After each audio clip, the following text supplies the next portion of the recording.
All right, welcome back to the channel, everyone. So we have some pretty funny news today, and I was going through Instagram, and I seen that there's a petition going around, and I was like, okay, that's pretty interesting. I go through the comments, and there's a bunch of links to it, and I'm like, especially I checked on Twitter as well. I'm not just gonna click some random link, you know what I mean? Like it's 2025, you'd have to be quite the naive individual to do that. So I go on the website. So it's called change.org. And it's a fairly popular website for when people want to put out petitions. Generally, it's about like politicians or, stuff like that where it's like, people are rallying around a cause. And this petition is about John Jones. And it says, petition to strip John Jones of the undisputed UFC heavyweight belt. Now, the time of me recording this, it currently has 80,000 signatures. And that's the thing. Generally, Dana White doesn't really address the fans when they kind of like harass him on, Instagram or Twitter or anything like that. And a lot of the times these press conferences, like, people just ask stupid lowball questions like, how's Power Slam? Just trying to get, favoritism with the UFC. And I get why people would do that, especially like lower ranked reporters, just, because then they can probably score a lot more interviews and, exclusive news from the UFC if they do that, which, I mean, hey, it is what it is. You want to do that by all means. But we do need someone in there to ask real questions. And that's the thing. Mark my words, if this petition gets, let's say, around 100,000 signatures, this Saturday on the fight night, and I know this fight night's not great, but watch Dana White not show up. Guaranteed. Watch him not show up to the post-fight press conference because, like I said, generally people don't have the courage to ask anything of value in the UFC press conferences, but I feel like if this gets enough traction, because that's the thing, 80,000 is a big number, but I feel like once you get to the six digits, then it's kind of like, okay, like you have to, it's the elephant in the room, you know what I mean? And I've been agreeing with this sentiment for a long time, and that's the thing as well. You look on Tom Aspinall's Instagram, and he just posted this thing called, heavyweight news coming soon. And I'm like, ugh, like, what is it, the 80th time that he's going to go into a meeting, you know what I mean? And it's not Aspinall's fault. It is what it is. Like, the UFC is just putting him on this wild goose chase. But then you look, and I'm like, okay, like, maybe he's announcing something, like, of fight news, you know what I mean? But then he says, in a comment underneath this, UFC announced my fight, guys, not me, and then a little crying emoji. So I'm like, okay, that's nothing really to report or anything to talk about. It's probably just some sort of sponsor or maybe some collaboration with another fighter. I don't know.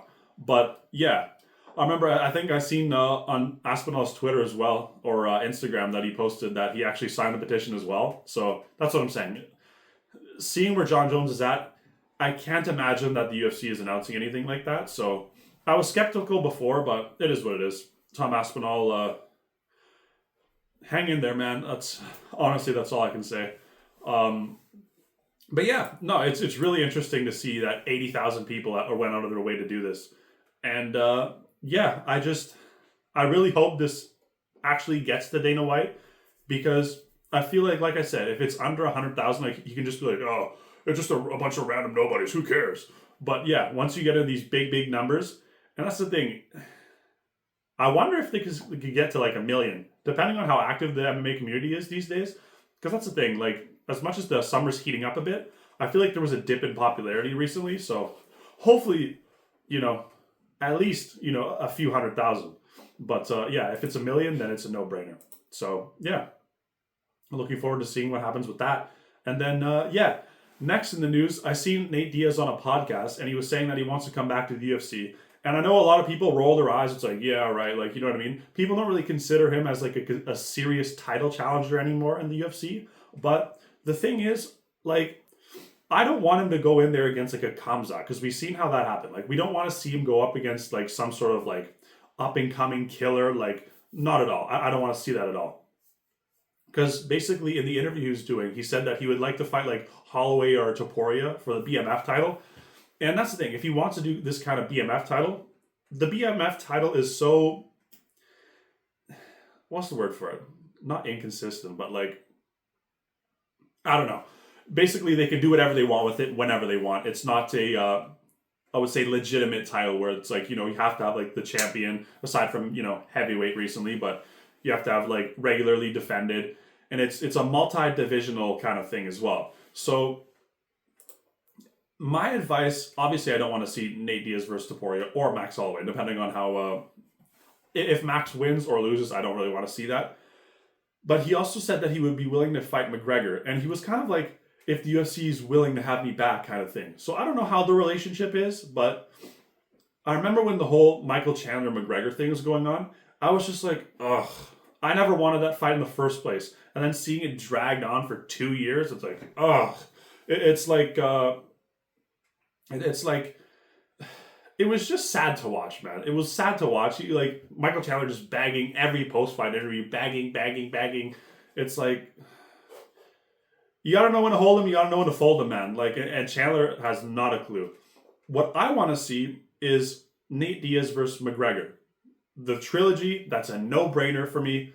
Both of them are coming off of like a long span of recently fighting mixed martial arts. Nate Diaz had his boxing match against Jake Paul and then George Masvidal, and that was great and all, but I feel like Nate Diaz, he's not used to those kicks anymore as he once was against McGregor. And McGregor, that's his one of his primary weapons, because especially he's like, my titanium chin down, yeah? So I feel like McGregor, there's a lot of questions, especially coming back. So I feel like Nate Diaz and McGregor, especially where they are in their careers, their ages, I feel like that's a perfect matchup to do.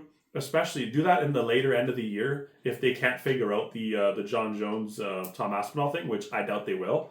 I feel like that would be an amazing thing to end the year on. You get McGregor back, because a lot of people are saying that, oh, it's the TV rights deal and all that. That's the reason why McGregor's kind of being held off from fighting.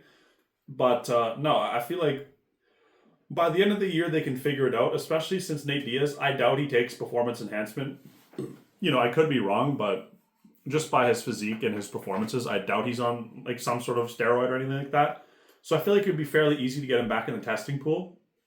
And that's the thing. I know it's not this crazy like competitive championship fight like a Taporia, Oliveira type of thing, but I feel like especially since we haven't had many like superstar fights, that's the thing. Taporia and Oliveira is going to be great, but I'm talking like both giant names, and I know Nate Diaz hasn't done well as of lately, especially in his UFC kind of thing, but I still think there's an appetite for that fight, especially the trilogy. Finish it all off. It easily goes over 1 million pay-per-views, and then what you can do is on the undercard, get these kind of lesser known people, but like that have a lot like up and coming stars, and then you can because I know generally they do any McGregor cards, like they always put it top heavy and then the card underneath is kind of like eh. I feel like especially since this is probably one of their last fights, if not the last fight, you can definitely put on a lot of these up and coming stars. And yeah, no, it would be great. So yeah, like and subscribe, and see you guys in the next one.